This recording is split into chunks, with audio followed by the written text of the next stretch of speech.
A few weeks ago, me and my friend went into a swimming pool. As we were sitting in the jacuzzi, I was thinking of like how to spend the time more productively here, and I thought I could like improve my cardio by just like doing 10 sprinting laps in the swimming pool. And so I told this to my friend, and I just went to the pool. And so as I have finished like the 2 out of 10 laps, for some reason like my legs started hurting like really badly. And half limping, I was swimming back like to the end of the pool, just like to escape and go back to the jacuzzi. And like as I was stepping out of the pool, for some reason my friend's like face just popped up in front of me. Like it was not real; it was just in my imagination.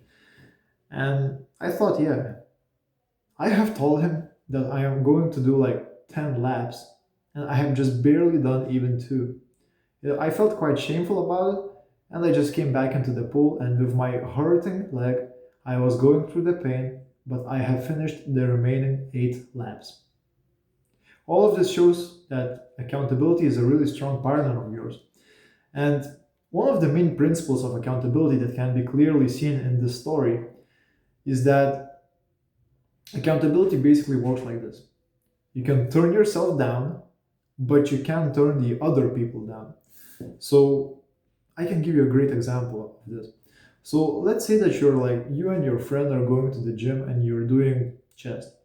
So you put down like the weight on the bench press, and as your friend is looking at you like pushing your last rep, you're like really struggling, but you're giving all of your effort because the other person is like watching you. However, if you were alone in the situation, you may would have like half-assed do a half rep, and you could just like do this shit. I don't know how it's called in English, to basically just drop the remaining like weights down. And so this basically just like this basically illustrates this one psychology of accountability that like gets deep into the opinions of other people. So there is like some opinion others think of us, and we are thinking that if they are thinking something positive about us, when we are in those presence of those people, we are gonna do our best to confirm this opinion.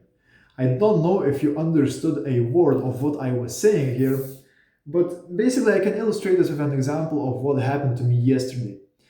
So we were in my friend's house and we were doing cold calls just for fun. Like my friend has a business, and we thought it's a fun and productive way to just like sit in a circle, and then like one has a phone, they do a cold call, then they pass phone to another person does cold call, and we go in this loop. And so I was doing cold call for the first time. Like literally, I haven't been cold calling before at all. And when I have done my cold call, I was a bit nervous because of course it was my first time. But when I finished it, one of my like closest friends, he said that, bro, you were so articulate. Like, what's your secret? Could you like share it with me or something like that? And I just mentioned that I was doing outreach. Maybe it's because of the like sales calls or what I was sitting there. I've just been talking to a lot of people, and yeah, maybe that helped me. I don't know. But yeah, of course, it elevated my self opinion, of course. And like when this another circle have been finished, and it was my turn to like pick up the phone and do a cold call, I wasn't just like worried about what I'm going to say. I was also worried about how I am going to say it, because my friend had like opinion of me that I am a smooth operator who is like talking like really smoothly, and for some reason, subconsciously, not consciously, this fear of me was subconsciously.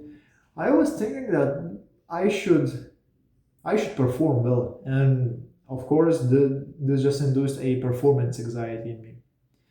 So yeah, that just basically explains what I was thinking, what I was saying about the opinion psychology. Like when the other person has opinion of you and it's usually positive, you're doing all your best in their presence to just like confirm this opinion about you.